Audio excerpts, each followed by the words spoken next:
Welcome back to the program. We have come to the end of our series on non-communicable diseases with pharmacologist and consultant cardiologist Dr. Kiran Bhagat. So far, we discussed cardiovascular disease, diabetes and cancer.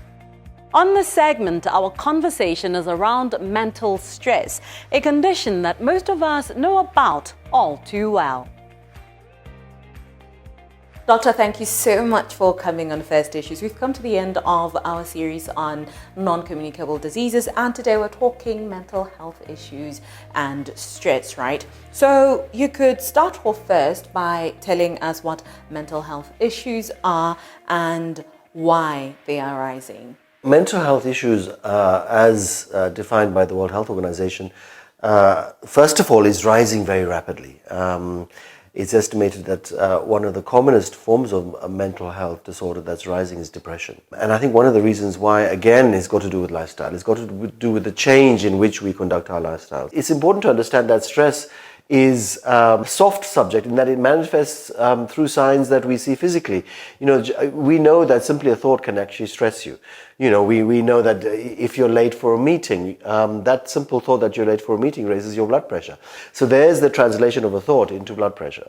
And we now know that the old adage that in the caveman days when we lived or cavewoman days when we lived in the caves, the threat was a predator. It was a lion chasing you. It was something chasing you, but you run up a tree or you go into your cave and the lion would go away and the stress would go away. That chemical, which we call adrenaline, is the same chemical that is produced if your boss says you're not performing, or you turn up late, or you take sick leave, or your tray is still full. That chemical is the same chemical as if you're running away from a lion. And the problem with the difference between the caveman and today is that that boss never goes away. That tray is always full. That 24/7 is always 24/7. We don't have an industry anymore where you clocked off at 5 o'clock and you went home. People now take laptops home. During the lockdown, people worked from home.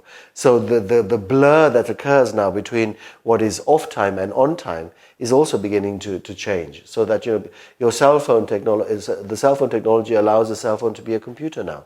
So people are able to contact you when they shouldn't be able to contact you. People are able to communicate and send you an email. Did you read my email on a Saturday morning? Things like that are beginning to cause the chemistry, that same chemistry that you're running away from a lion. And so what happens, what we see organically, physically, is that the continual circulation of cortisol, which is a stress chemical, adrenaline, which is a stress chemical, begins to erode the system. It begins to blunt the brain. It begins to raise the blood pressure. It begins to cause muscle cramp. Your muscles are always on edge. You get headaches. You get pain between your shoulders. You get numbness. You feel like you haven't slept well. You wake up at 2 in the morning and start thinking about the day's program. You can't get back to sleep. So you wake up, you have your 2 or 3 cups of coffee, which gives you an initial high, but thereafter you begin to drain because you haven't slept well. So we see insomnia, we see lack of energy, we see people reaching out to some of the supplement industry, some of the energy industry, because these are the simple quick fix cures as a fix to try and manage the stress that is continually permeating our lives. And as a result of not being able to manage it, one then steeps into almost a depression that I'm not managing, I'm not coping, I'm not able to meet the demands, I'm not able to earn the salary that I need to. So let us speak to some of the symptoms of these common mental health illnesses. How do they present? Mental health, unless it's very organic, and by organic I mean what is termed in psychiatry organic psychosis, so things that classically people know about as a mental disorder. They think of schizophrenia, they think of bipolar disease, and these are there in our society, but they're not as common, and I'm not speaking to that. I'm speaking to the ones that affect all of us. The one that you reach out for, the now banned grandpa powder for your headache, or you reach out for a sleeping pill because you can't sleep, or you reach out for the extra bottle of wine because you can't sleep or you're too stressed. That's the type of stress we're referring to that permeates our culture. that is not spoken about, that is hidden, that you sleep on your pillow with that stress. You don't talk about it because it's shameful to talk about the fact that you can't cope. You know, you reach out for that extra bun or donut or chocolate cake because it gives you a quick fix, or those packet of cigarettes, because they give you an instant fix, but it comes with side effects. It comes with an addiction to alcohol, or addiction to tobacco, or addiction to food, or addiction to gambling. These are crutches that people are reaching out to manage their stress, rather than coming forward and say, how do we manage this? Let's go upstream again and see what are the biopsychosocial impacts of the environment, the immediate family, the lack of family, the social support systems, the ability to talk and receive counseling to manage that, rather than an antidepressant. We know now from large randomized studies that cognitive behavioral therapy, talk therapy with a therapist, is as good, if not better, than an antidepressant. So we know that certain things are much better. You know, touching, feeling, talking is much better than taking a pill. And these didn't make sense in the past, but now studies have shown that it's a much better recourse. So again, it becomes a policy, governmental, political initiative to manage this stress, to say, come forward, let's talk about these things. Let's talk about the impact of a death in the family, or unemployment, or financial instability, or whatever it is that is occurring within your environment, because it does have an impact.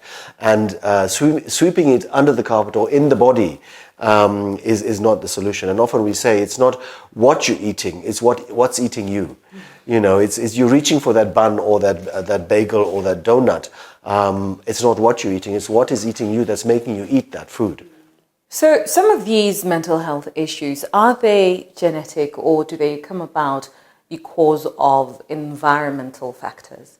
I think certainly with the organic psychosis that we talk about, schizophrenia, bipolar, manic, they tend to run in families. So there is a genetic component. What that genetic component is still unidentified. And because we've not identified the signaling process that causes schizophrenia, that causes bipolar, we don't have adequate treatments for it. Drug treatments are treatments we've been using for 2 or 3 decades now. Nothing new has come to the fore. And until we understand what triggers these generally occurs in one's early 20s, the treatments will not change very much. But the majority of the ones that we see, and I speak on behalf of, and perhaps it would be worthwhile speaking to a psychiatrist, the ones that we see at our mental institutions are the attempted suicides, are the depression, are the marital discord and violence and trauma that's occurring, are the sexual abuse and the trauma occurring to girl childs and presenting later as mental disorders. So these are things that need to be addressed by our public, the practitioner, as well as our politicians. With these mental health conditions, are they preventable or treated or even curable? Prevention is a big issue in terms of mental disease, and it comes first at home. You know, I think we need to encourage our parents to talk to their children about, are you stressed? You know, how are you coping with is there bullying occurring? If it's a single parent family, you know, are you having enough support?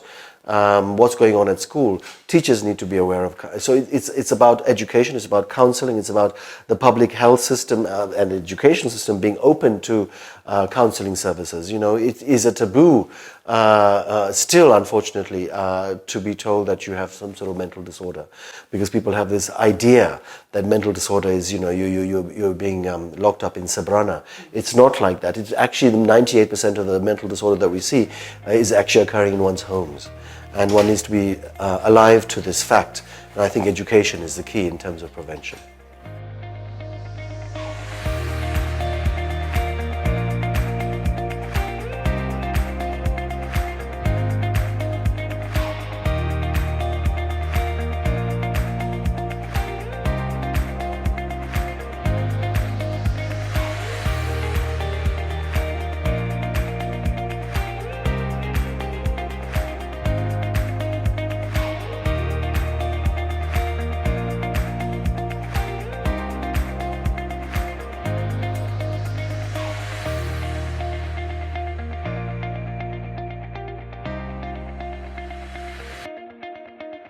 This program was brought to you in association with First National Bank of Botswana.